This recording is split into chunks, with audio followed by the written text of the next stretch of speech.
पहला पाठ न्यायकर्ताओं अध्याय 9 पद संख्या 6 से 15 तक। इसके बाद सिखेम और बेत मिल्लो के सब नागरिक सिखेम के बड़े पत्थर के निकट बलूत वृक्ष के पास एकत्र हो गए और उन्होंने अबीमेलेक को राजा घोषित किया। जब योताम को इसकी सूचना मिली तो वह जाकर गरजीम पर्वत के शिखर पर खड़ा हो गया। उसने ऊंचे स्वर से लोगों को संबोधित करते हुए कहा, सिखेम के नागरिकों, मेरी बात सुनो, जिससे प्रभु तुम लोगों की बात सुने। वृक्ष किसी दिन अपने राजा का अभिषेक करने निकले। वे जैतून के पेड़ से बोले, आप हमारे राजा बन जाइए। किंतु जैतून वृक्ष ने उन्हें ये उत्तर दिया, यह क्या, मैं वृक्षों पर राज्य करने के लिए अपना यह तेल क्यों छोड़ दूं, जिसके द्वारा देवताओं और मनुष्यों का सम्मान किया जाता है। तब वृक्ष अंजीर के पेड़ से बोले, आप हमारे राजा बन जाइए। किंतु अंजीर वृक्ष ने उन्हें ये उत्तर दिया, ये क्या, मैं वृक्षों पर राज्य करने के लिए अपना बढ़िया मधुर फल क्यों छोड़ दूं। इसके बाद वृक्ष अंगूर के पेड़ से बोले, आप हमारे राजा बन जाइए। और अंगूर के पेड़ ने उन्हें ये उत्तर दिया, ये क्या, मैं वृक्षों पर राज्य करने के लिए अपना ये रुपए क्यों छोड़ दूं, जो देवताओं और मनुष्यों का आनंदित करता है। तब सब वृक्ष कटीले झाड़ से बोले, आप हमारे राजा बन जाइए। कटीले झाड़ ने वृक्षों को ये उत्तर दिया, यदि तुम लोग सचमुच अपने राजा के रूप में मेरा अभिषेक करना चाहते हो तो मेरी छाया की शरण लेने आओ, नहीं तो कटीले झाड़ से आग निकलेगी और लेबानोन के देवदार वृक्षों को भी भस्म कर देगी। यह प्रभु की वाणी है। सुसमाचार संत मत्ती अध्याय 20 पद संख्या 1 से 16 तक।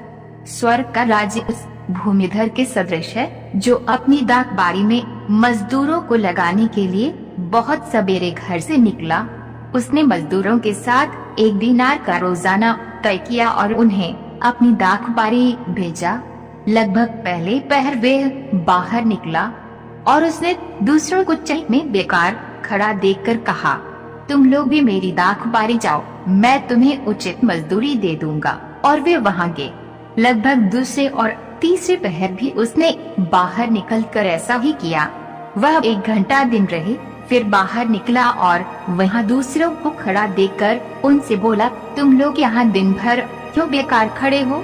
उन्होंने उत्तर दिया, इसलिए कि किसी ने हमें मजदूरी में नहीं लगाया। उसने उनसे कहा, तुम लोग भी मेरी दाख बारी जाओ। संध्या होने पर दाख बारी के मालिक ने अपने कारिंदों से कहा, मजदूरों को बुलाओ, बाद में आने वालों से लेकर पहले आने वालों तक सबको मजदूरी दे दो। जब वे मजदूर आए जो 1 घंटा दिन रहे काम पर लगाए गए थे तो उन्हें एक दीनार मिला। जब पहले मजदूर आए तो वे समझ रहे थे कि हमें अधिक मिलेगा, लेकिन उन्हें भी एक दीनार ही मिला। उसे पाकर वे ये कहते हुए भूमिधर के विरुद्ध भुनभुनाते थे, इन पिछले मजदूरों ने केवल घंटे भर काम किया, तब भी आपने इन्हें हमारे बराबर बना दिया, जो दिन भर कठोर परिश्रम करते और धूप सहते रहे। उसने उनमें से को ये कहते हुए उत्तर दिया, भाई, मैं तुम्हारे साथ अन्याय नहीं कर रहा हूँ। क्या तुमने मेरे साथ 1 दीनार नहीं तय किया था? अपनी मजदूरी लो और जाओ। मैं इस पिछले मजदूर को भी तुम्हारे जितना देना चाहता हूँ। क्या मैं अपनी इच्छा के अनुसार अपनी संपत्ति का उपयोग नहीं कर सकता? तुम मेरी उदारता पर क्यों जलते हो? इस प्रकार जो पिछले हैं अगले हो जाएंगे और जो अगले हैं पिछले हो जाएंगे। यह प्रभु का पवित्र सुसमाचार है। मनन चिंतन। प्रभु की उदारता का विवरण आज की सुसमाचार के द्वारा सही रूप में प्रकट किया गया है। प्रभु कभी नहीं चाहता कि कोई भी व्यक्ति इस संसार में नष्ट हो जाए। ईश्वर ने अपने पुत्र को संसार में इसलिए नहीं भेजा कि वह संसार को दोषी ठहराए। उसने उसे इसलिए भेजा कि संसार उसके द्वारा मुक्ति प्राप्त करे।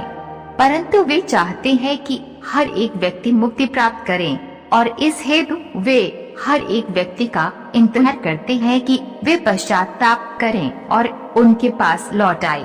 वे अंतिम समय तक इंतजार करने के लिए भी तैयार है, और यदि कोई संसार के अंत होने से पूर्व भी प्रभु के पास लौट आएगा तो उसका सर्वनाश नहीं होगा। इस मुक्ति संदेश को प्रभु यीशु आज के दृष्टांत के द्वारा समझाते हैं। आज के पाठ को सुनने वाले सभी विश्वासी भाई बहनों को यीशु आशीष प्रदान करे और उन्हें भी आशीष प्रदान करे जो यीशु के वचनों को सुन सके। आमीन।